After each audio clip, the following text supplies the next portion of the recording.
Hello, and my name is Dr. Jo Whitaker, and I'm here with the other half of the Crystal Water Experience team, Kelly Hindson, and we're going to interview Kelly today because she's got an amazing backstory for the Crystal Water Experience. For those of you who don't know me, I'm a spiritual scientist and I work with water and energy, and I met this wonderful lady on this side here, and today we're going to hear more about her and her backstory, which was really the catalyst at the start of the amazing Crystal Water Experience. So over to you, Kel.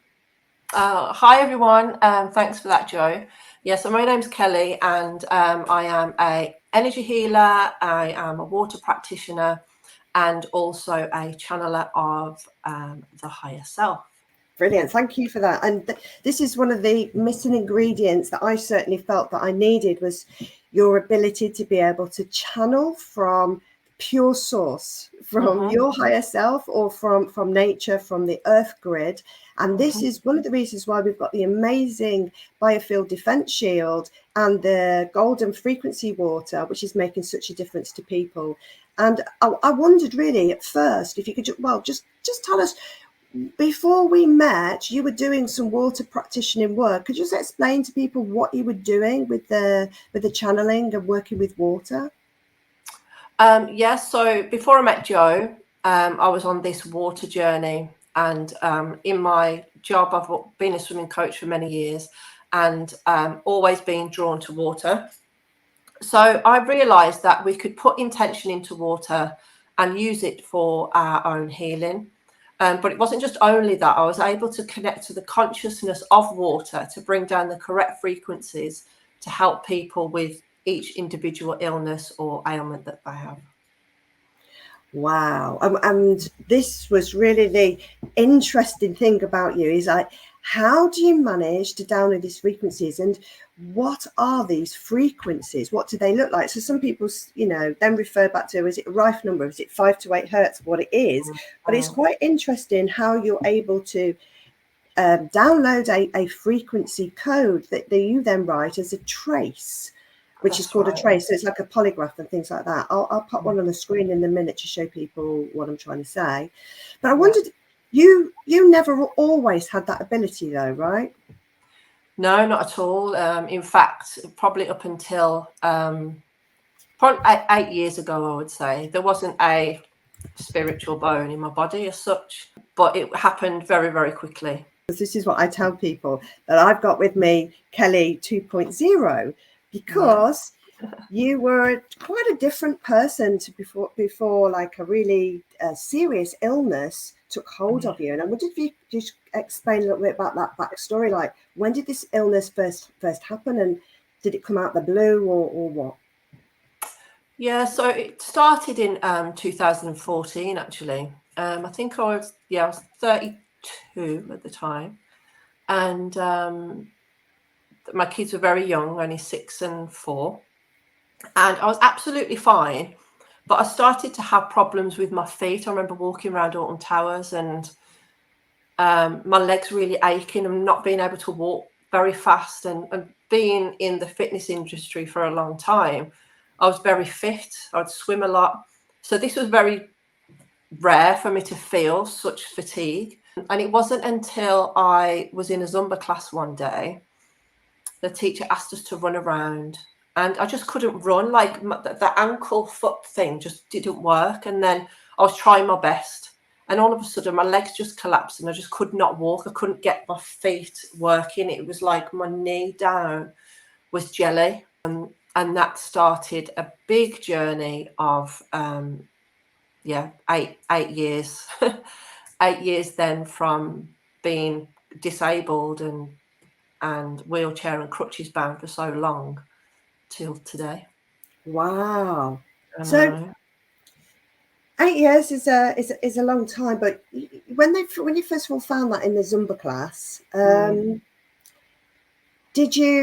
long did it take? Because this is a traumatic story. I think this is the hardest thing that you had to go through, was like this steady decline in health. And it took so long for them to diagnose. I wonder if you could just tell a bit about that story and just sort of how things got and why. I thought I had something called Guillain-Barré syndrome, where it's the immune system attacks itself.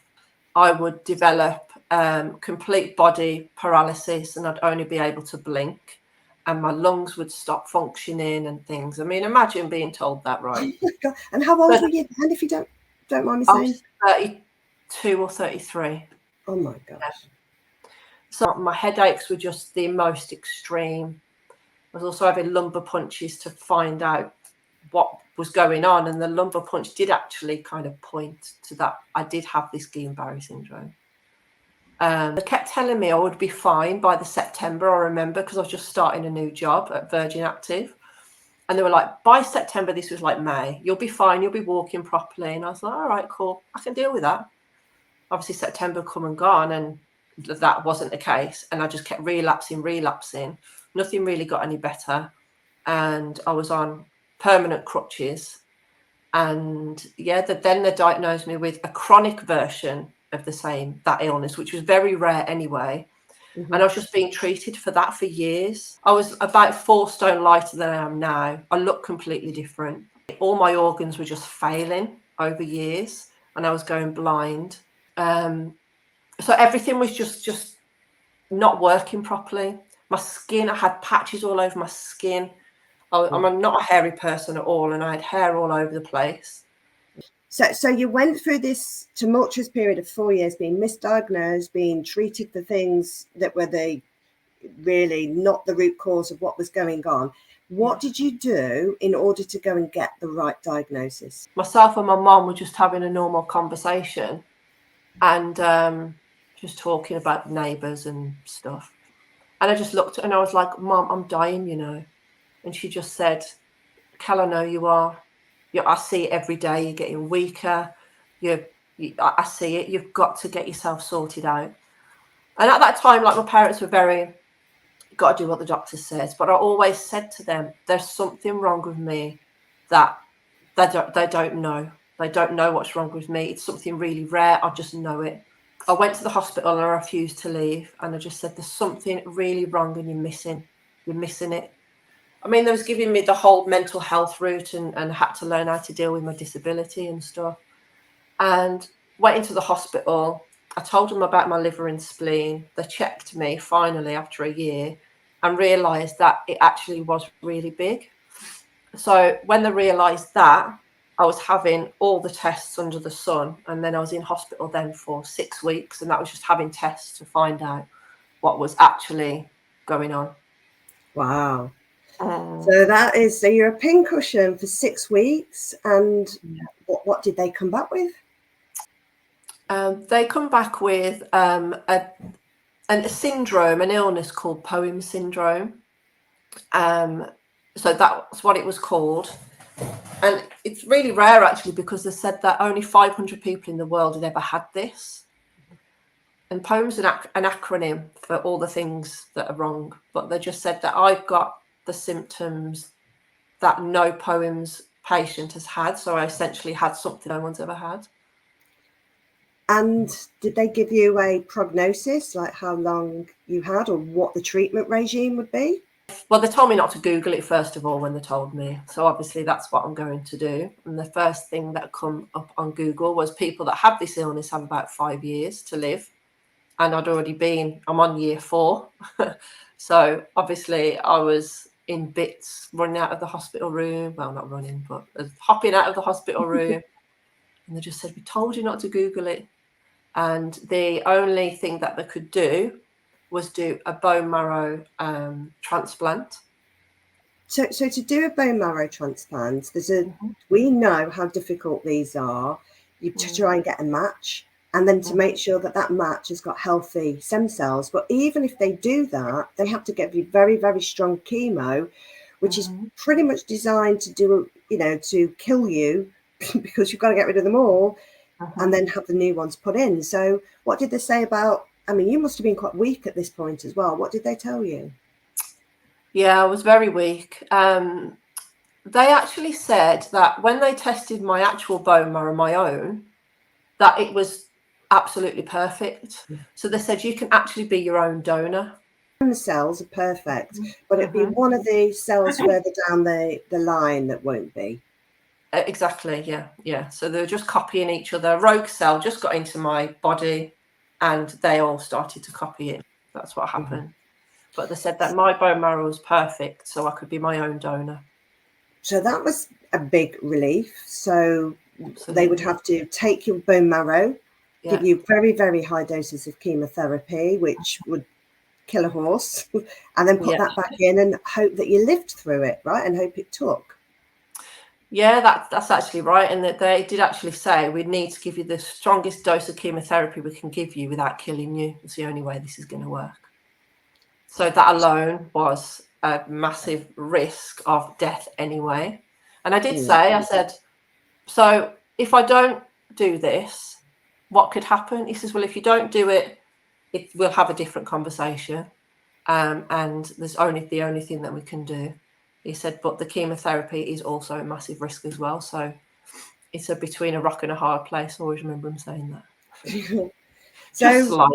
Just slightly, because I mean, the chances really of you having good stem cells and you surviving the chemo, being in a very weak state. I mean, chemotherapy only has a 3% survival rate anyway. Kel, you did not have great odds, but you chose that route.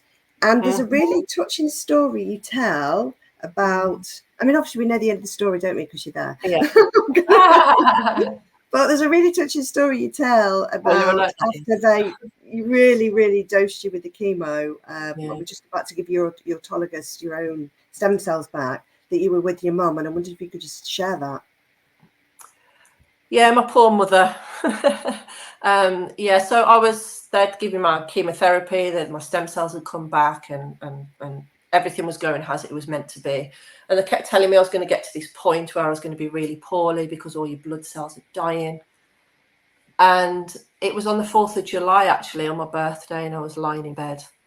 And I never felt so ill. I just didn't think that it would possible to be alive at this point and feel this poorly. So I was lying in bed 5 hours. I was trying to wake myself up, and I eventually did. And my mum was at the side of me, and I was like, "Mum, if I go to sleep, I'm going to die." And she just said, "You've been asleep for hours." I said, "I haven't." It was kind of having locked-in syndrome. I just couldn't move. It was horrible. And anyway, I went to sleep. Obviously woke up, spoiler alert, didn't die. And I just said to her, "I'm alive." And she went, "You're alive, Kel, everything's fine." And I just knew that I would be okay, even though I felt so terribly ill and the risks were still really high. I was having blood transfusions all the time. But I just knew that I was going to be fine. Very strange. It was like time had a massive gap. And you know, when you feel like you've been asleep for an anesthesia for ages, it was like that.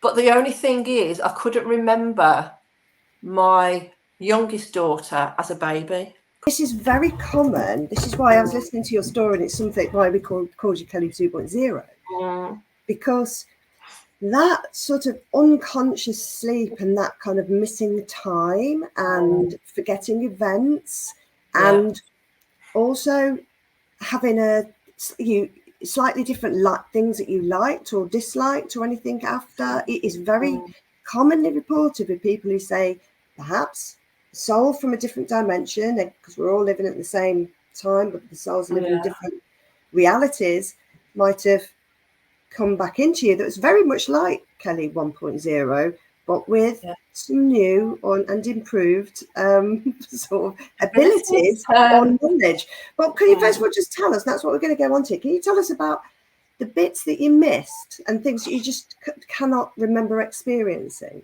I can remember my daughter being a baby, but only when I look at pictures. I can remember being in the hospital.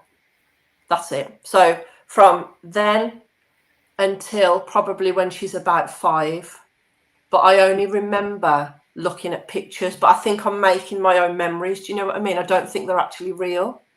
And that took a lot for me to come to terms with, actually. That was so upsetting. There's a place, I went on holiday when I was younger. I was about 21 with my parents. Went to this place called St. Michael's Mount. Can't remember it at all.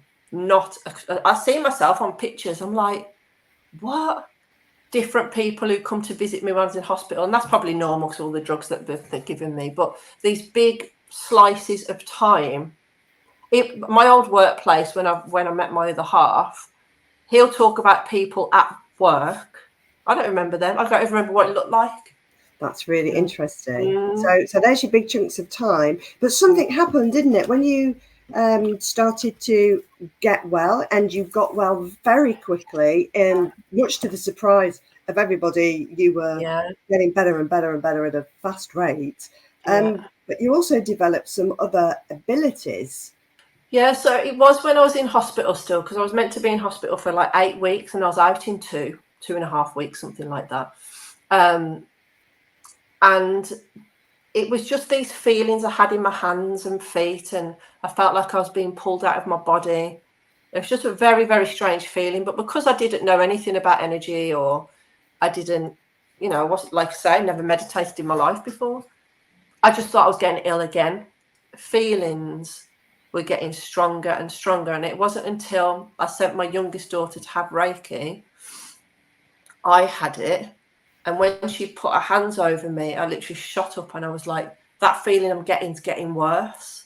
And she was the one explaining to me that, Cal, you're really feeling energy really strong. And she did this thing where she said, face the wall. I was like, right. And she said, I'm not going to tell you what I'm going to do, but I want you to tell me if that feeling gets stronger. And I did. And she literally took one step, and I was like, now I can feel it now. And she went, Cal, your biofield, your aura is massive. You're really feeling energy very, very strong. So it was after that meeting and that session that spurred me on to realize that it's not me going crazy. It's not me getting ill again. This is something else. Started to have these feelings, and one of the first things you were told, which I think is very apt for what we are talking about now, is your biofield. And if you just look at the images behind me, you can see sort of an interpretation of what that biofield is. Okay, then, so I think what you described at the beginning was your energy, but straight away it's led us to where we are today, which is about your biofield. She was talking about how big your biofield is. So if you just look at that image behind you, it's or behind me, sorry, you can see a representation of what people have called the aura, which is basically the frequencies represented as color in your biofield. That's why there's perhaps sometimes a little bit of a confusing interchanging of names. But then when we have this image, you can see the images. If you go and do search, you can see this is your field, and they call it a toroidal field. Now, there's a little bit of an argument about whether it exactly looks like this, but it's a pretty good representation. There might be a slightly varied version of that out there, but everyone pretty much agrees you've got one of these around you. And this area here, in the middle, is you can see somebody's, when the two fields collide, that's their personal space. You can feel when someone's in your personal space, not your physical space, when your two fields come together. Now, you see the way that this field's represented, it's about the length, well, it's actually a bit longer than the length of their arm. And this is where it was very odd for her to sense your field, wasn't it? Because it was quite a long way away from her body, which isn't necessarily normal. And I wondered if you could just talk a little bit about what you learned about fields from that conversation you had with your friend. So I was growing my own cucumbers and stuff, and I thought, you know what, if like my theory's right, if everything's got an aura, a biofield, everything living has got structured water and everything in it, then surely when I test this cucumber, the one I've just grown and picked out my garden, versus one that I've just bought from Asda, the one I've just picked would still have a biofield, a life force energy. And I tested it with the dowsing rods, and it had an absolutely huge energy field, versus the Asda cucumber that didn't have one at all. So I knew then that the Asda one is like kind of dead water, needs restructuring rather than structuring. It just needs to be put back to its original blueprint as such. And then that spurred me on to do all lots of different experiments and make different things and come up with these amazing inventions, which is another story. You can change something's auric field or what you're measuring, because if you've got something that is more positive and then you put it something more negative, you'll make it more positive. Have you ever found it do the other way round, or does everything always increase? Everything always seems to enhance rather than get the other way around. So during that same experiment, I missed this bit out actually. What I did was, because I was on a journey of kind of finding out how intention changes the structure of things and everything around you. I thought, if I touch my homegrown cucumber with the Asda one, then surely then that intention and that structure and that biofield would merge with the Asda cucumber. So when I just did it a little touch, and I measured the energy field again, it did work. Like, it literally jumped, and it was exactly the same field as the homegrown cucumber. So I actually did it the other way around, and it didn't. Obviously, then by that time, it was that structure of that water was basically into the Asda cucumber. So I have found that the opposite doesn't do it. That's really interesting. And I think this is something in my own experience as well, I will definitely back you up on, that out of chaos comes order. And when we are part of the universe and the earth grid, that is the normal and natural state of things. Absolutely. Anything disharmonious to that doesn't survive very well. It's like, I describe it like the universe and the earth is like an ocean of frequencies with these big lolloping waves, and anything disharmonious is like I don't know, something just splashing around in the water. They have to work very hard to maintain that frequency, because everything is the ocean. And this is where we've gone with the biofield discs, right? And I wondered if you could give us a bit of background about how you went from measuring the biofield then to be able to channel frequencies and create these traces. Yeah, so that is a mind-blowing, crazy story, because I was by this time I was doing a lot of healing. I was holding healing ceremonies and all that kind of thing, and I was doing a lot of remote work. I was doing a remote healing on a friend of mine, and I had this urge to pick up a pen while I was doing it, and I didn't know why. And then my hand started to just write itself. And I've never heard about anything like this happening before, or automatic writing or anything like that. So it did freak me out a little. But like a dog with a bone, I just carried on, and I wanted to know what this thing was. And then over time, it started to create a frequency. And I didn't know, obviously, at that time, what all this meant. But now what I do know is it was always trying to push me into the way of frequency is everything. And you're able to channel the frequency of pretty much anything to embed into objects, into water. And that's where we kind of come up to today. Okay, then. So when we're talking about these frequency traces, quantum frequency traces, we really should be calling them, because that's what they are. I wonder if you could give people an idea about what they look like. Yes, I've got, I'm sorry, it's on my phone, but there's, if you can see, the light's not shining on it, especially this bit in particular, the top bit. So it looks like a letter T, because the one across is the actual frequency, but then the one at the bottom is what locks that frequency in place. So, for example, if we're going to put it into water or something, that won't ever get destroyed, because that was the problem that I was having when I was putting it in water before, was if it went in the post or something to someone or got transported, the most dominant frequency at the time the water would take on that dominant frequency. So I kind of channeled quite deep to be able to get a frequency lock so it would never deteriorate. Even through steam, I've tried this through steam as well. So if I put the water in the kettle, measured the biofield, the energetic field of the water, the steam would have the frequency in versus one that didn't. So yeah, I've done that experiment as well. So the frequency lock is important, and this is the other thing we need to explain to people is actually anything can be programmed, which has got water in, and crystals have quartz crystal, which is the same. It's programmable. It's got the same geometry, and this is why your quartz crystal is used in many electronic devices because of its properties. But many crystalline things do, such as, you know, computer chips are programmable.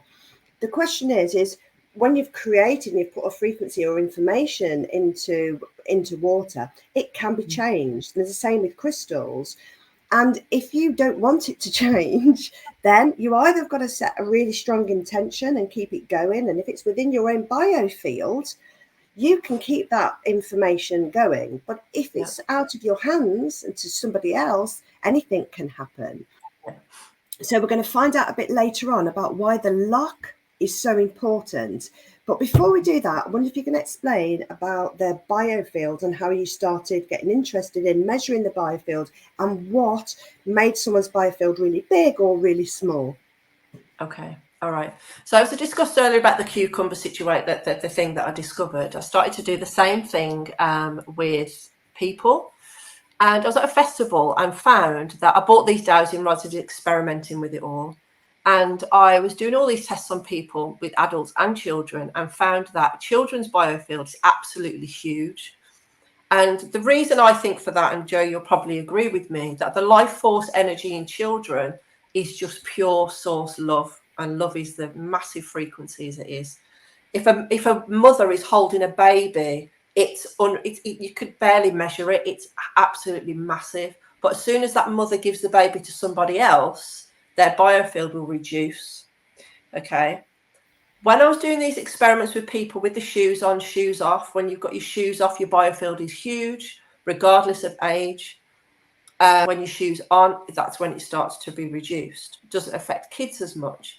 But as soon as you put an iPad or a phone in a child's hand, like that picture above, the biofield completely diminishes to basically nothing. You're very lucky if you've got a biofield that's probably about half an inch off your body at this point. Wow. So when you think that's not natural, is it? No, that is not how human beings have been living. And as I reminded my daughter the other day, that what children do now, even in the last 15 years, no human being ever in the existence of this world has ever lived in. So going around with these devices is not normal. No, and so did you find that even the kids with their massive fields were reduced? Yeah, absolutely. It just went to nothing, Joe. And it was so upsetting. I even had parents crying, saying, what are we doing to our kids? And so I created this phone sticker. I wish I had one to show you, actually, the original ones. I created one to put on my phone. And I just said, well, hold my phone and see if it makes any difference. And it did. And everyone was just like, where do you get these from? I'm like, I've only made me one and my kids. So then that kind of spurred me on to start to make them, because I come up with a concept to be able to keep the body's energy grounded all the time. So you're kind of tricking the body in a sense. And that was like 4 years ago, maybe a bit longer. And I saw a lady at a women's retreat last year, and I was selling another version of them with a business that I had before this one. And she just said, oh, I've got one of the original ones that you've made, Kel. And I was like, oh my God, let me have a look. Let's see if it still works. And it still worked perfectly fine. So and this is probably to do with the lock. Yes, that's got to do with the lock. But we found, haven't we? And since I've been doing the testing with you and you've done these tests, and we've got a video on our website for it, and we've got two ladies that were using a pendulum to be able to measure the field, and how the field when we first of all got the phone sticker out the pack was different to the one that had been on the phone. This time had been a couple of years, but actually it gets diminished quite quickly. So we want to put these tools in people's hands, and you're a fantastic teacher for this, because if people can understand what it's doing when they can't actually physically see an aura or a field, but they can measure it, then they can start making decisions for themselves. Exactly. So do you think, we then over this summer, we showed people and we measured people's fields, and we also proved that if you take your shoes off and you're holding your phone, that the phone isn't having an effect on your on your magnetic field. So why do you think that is? Because you're grounded to the earth grid, basically, and there's nothing stronger. So this little phone that you can have in your hand is not going to affect the biofield at all, because it's like you're having a complete circle. Like you're complete, you're attached to the earth, the ether, everything around you. But then as soon as you put your shoes on, and because shoes are basically rubber soles, it's kind of like how I explain. It's like a rainbow. It's just bouncing from one side to the other. It's not completing the circuit. So I just wanted to come up with a way to be able to, for us to be able to be connected to technology, but still be healthy, and for it not to corrupt the cells like it does. So we've been able to show with dowsing rods and pendulums how big your aura is. That doesn't tell you what's inside that, what information's inside it, but it shows you how big your field is.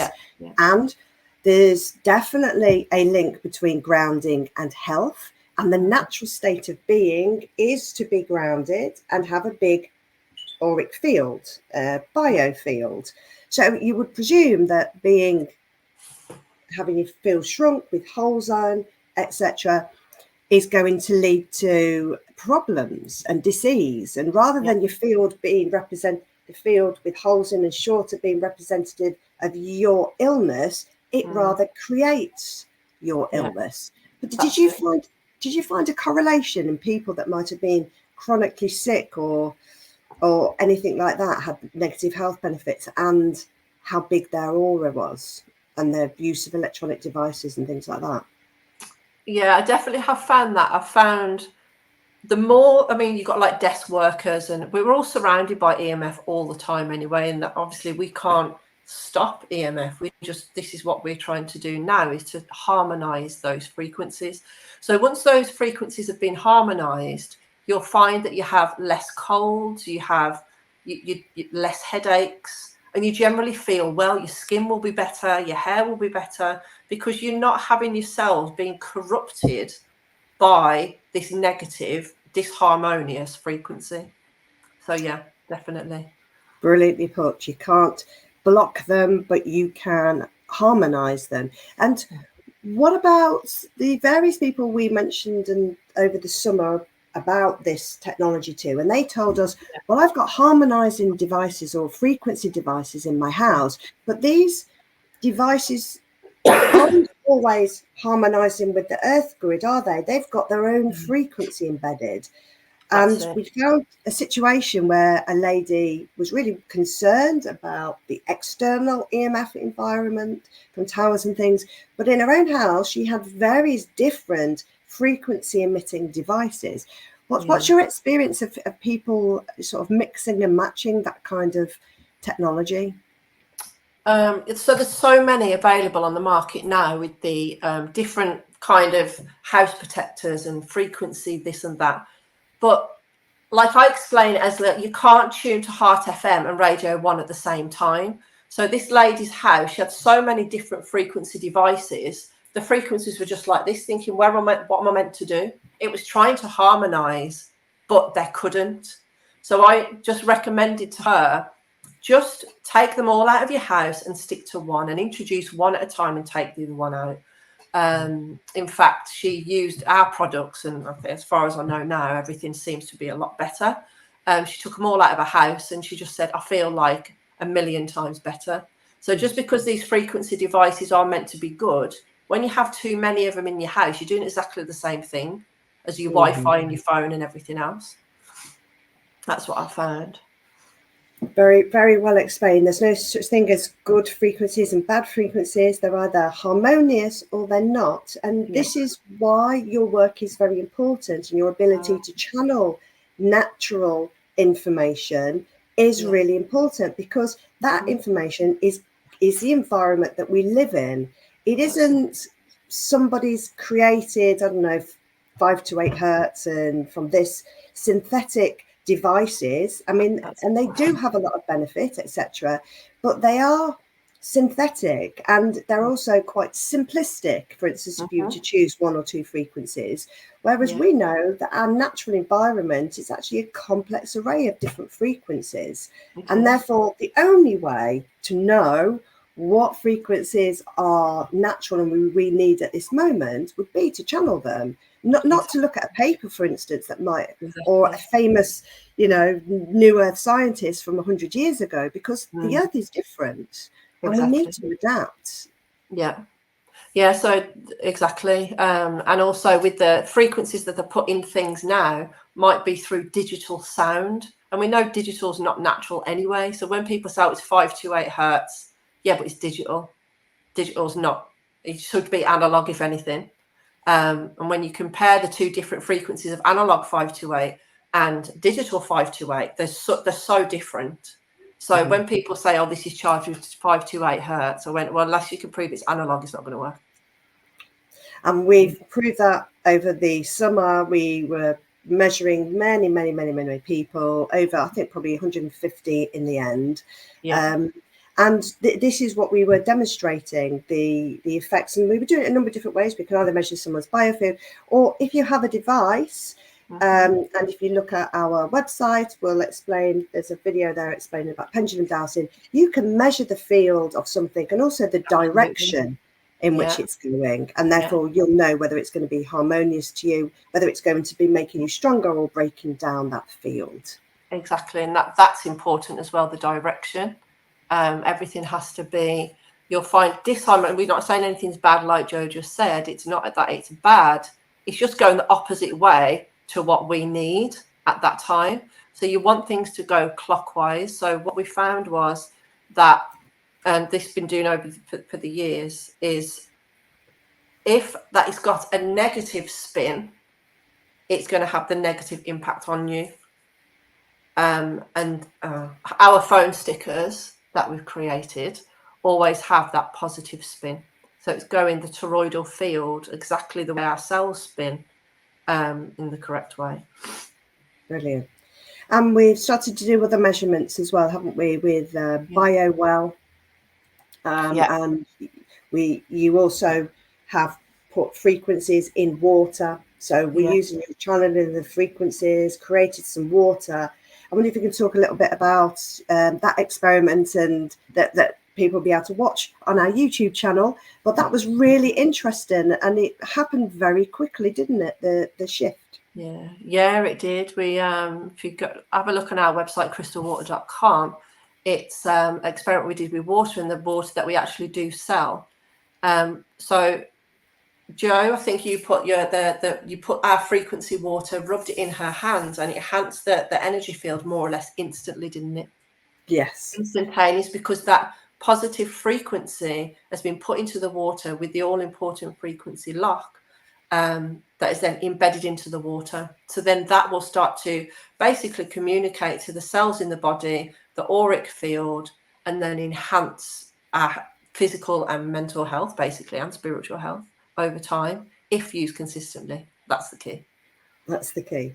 And although this was just one experiment we did with the BioWell, so we could see the meridian points balancing up and the organs balancing up, we only did that straight one after the other, so we didn't really get a chance to reset. But there was already a rebalancing, and there was already a significant, shift.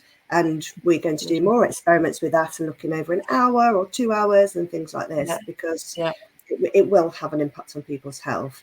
So I think we've now, hopefully for everybody, explained where we get our frequencies from for the products coming forwards, and how we're combining the old knowledge of geometry and all that sort of stuff that works with our fields, and the new knowledge of the quantum physics, and the new knowledge for 5D Earth downloading this new information. that is, I call it 5D Earth. Obviously, there's many different versions of Earth we're going to get, but it's a higher version. We've got new stuff, but we have to take not just what used to be done in practice 1,000 years ago or 500 years ago or 100. We've got to be working with the now. And I'm really grateful to be working with Kelly, just downloading this new information and us combining it together and really making a difference to people's lives. Absolutely. Absolutely. And it's it's very important for people to understand that they can do this too. They just need to know how to do it. That's right. So we're going to be doing some courses. Look at our website, www.crystalwaterexperience.com, and you'll find the events we're doing. And we want to teach people how to do this. Yes, we've got products that work so that you will know what effect you're supposed to feel. But eventually, we want everybody to have these skills and take this way of working, which is totally novel, absolutely brilliant. That Kelly 2.0 has discovered, and bring it to the world. So thank you very much for sharing your story today, Kelly. No, you're welcome. Thank you, Jo, and it's a pleasure working with you too, and I love it. Definitely harmonious, that's for sure. We are harmonious. Thank you, everyone. Thank you. Thank you. Thanks for listening. Bye.